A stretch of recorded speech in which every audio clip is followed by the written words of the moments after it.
On a sûrement tous déjà vu ces fameux tests psychotechniques, non? Parfois utilisés pour un recrutement.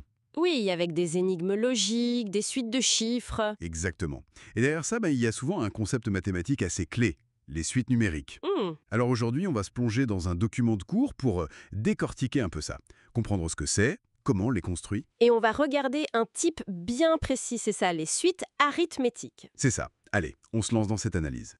Alors, une suite numérique, pour faire simple, c'est une liste de nombres, mais une liste ordonnée. On les note 1. D'accord? Chaque nombre, c'est un terme, et il suit une certaine logique par rapport à celui d'avant. L'indice n, là le petit n, il indique juste la position U1, c'est le premier, U2, le deuxième. Logique. Progression. Oui, La première, c'est avec une fonction explicite, un égale f de n. Ça veut dire que la valeur du terme, elle dépend directement de sa place, de n. voilà.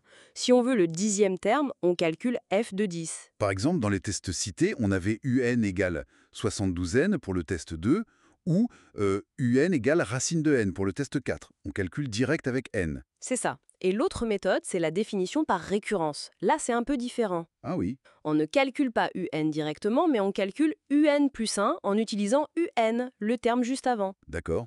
Donc il faut connaître le point de départ, le U1, et la règle pour passer de UN à UN plus 1. C'est un peu comme une recette, alors faut l'étape d'avant pour faire la suivante. Alors que la fonction, c'est plus comme une carte. On sait direct où on atterrit à l'étape n. C'est une bonne image, oui. La récurrence, c'est pas à pas. Et dans les exemples, c'était ça pour le test 1, où on ajoutait 2 à chaque fois. an plus 1 égale an plus 2. Oui, Et le test 3, on enlevait 3. an plus 1 égale an3. C'est intéressant comme différence. Ça dépend si on veut un terme lointain ou juste comprendre le passage d'une étape à l'autre. exactement. Et visuellement, ça change aussi pas mal de choses. Si on représente la suite sur un graphique. Des points, j'imagine? Oui, un nuage de points avec les coordonnées n à n. Ça permet de voir si la suite monte ou descend. Croissante ou décroissante, c'est ça. Tout à fait. Croissante si an plus 1 est plus grand que an, et décroissante si c'est l'inverse. Et là, le document pointe un truc important. Pour les tests 1 et 3, les points étaient alignés. Ils formaient une droite. Mhm.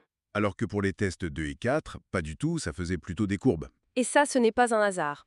Ces suites où les points sont alignés, comme les tests 1 et 3, Oui. eh bien, ce sont justement des suites arithmétiques. Ah, voilà, le lien. C'est ça.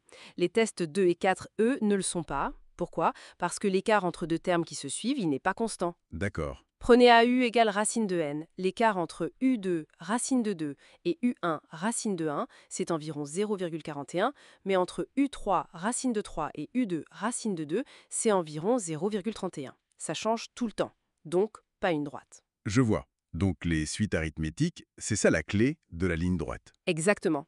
La définition formelle, c'est une suite est arithmétique si on passe d'un terme au suivant en ajoutant toujours le même nombre. Toujours le même. Oui. Et ce nombre fixe, on l'appelle la raison, notée R. La formule de récurrence, c'est donc tout simplement UN plus 1 égale UN plus R. D'accord. Et cette raison R, elle peut être positive. Oui, comme plus 2 dans le test 1, la suite est croissante, Ou négative. comme moins 3 dans le test 3, et là la suite est décroissante. C'est cette constance de l'ajout de la raison R qui fait que les points s'alignent. C'est logique, c'est régulier, comme un escalier avec des marches de hauteur identiques. C'est tout à fait ça. Et l'avantage énorme, c'est qu'on a une formule pour calculer directement n'importe quel terme, 1, même le millième, sans devoir calculer tous ceux d'avant. Ah, ça c'est pratique. Si on connaît le premier terme U1 et la raison R, alors UN égale U1 plus N-1 R. On saute directement au terme N. Voyons voir sur nos exemples. Test 1. U1 c'était 3 et R c'était plus 2. Donc UN égale 3 plus N-1, 2. C'est ça. Oui. Et pour le test 3, U1 égale 10, R égale moins 3. Ça donne UN égale 10 plus N-1 moins 3. Ou UN égale 10, 3N-1. Effectivement, c'est bien plus rapide pour calculer, mettons, U50. Précisément. Et le document mentionne aussi plus rapidement une autre formule utile, celle pour calculer la somme des n premiers termes. La somme. Oui. Sn égale n, U1 plus UN, divisé par 2. C'est pratique si on veut savoir le total après n étapes. Imaginez des coûts qui augmentent régulièrement, par exemple. Ah oui, pour faire un bilan total, intéressant. Et le document parle aussi d'outils, de calculatrices? Oui, brièvement. Il mentionne que les calculatrices modernes, genre Nimworks ou Casio, ont souvent des modes dédiés aux suites ou à la récurrence. Et ça sert à quoi, concrètement? Bah, ça permet de générer plein de termes très vite, évidemment, mais surtout, ça peut afficher le graphique, le nuage de points, Ah, pour voir si c'est aligné ou pas. exactement. On voit tout de suite si ça ressemble à une droite, ce qui suggère une suite arithmétique, ou si ça courbe.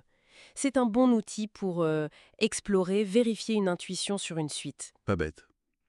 Bon, alors, si on résume un peu cette exploration, les suites numériques, ce sont ces listes de nombres qui suivent une logique. Oui, une logique ordonnée. On peut les définir de deux façons. Soit directement avec la position n, c'est la méthode explicite, soit en expliquant comment passer d'un terme au suivant, ça c'est la récurrence. C'est ça. Et on a zoomé sur les suites arithmétiques, celles où on ajoute toujours la même chose, la raison R. Et dont le graphique est une ligne droite. Voilà. Et on voit que ce concept, il est même derrière certains tests de logique qu'on peut croiser.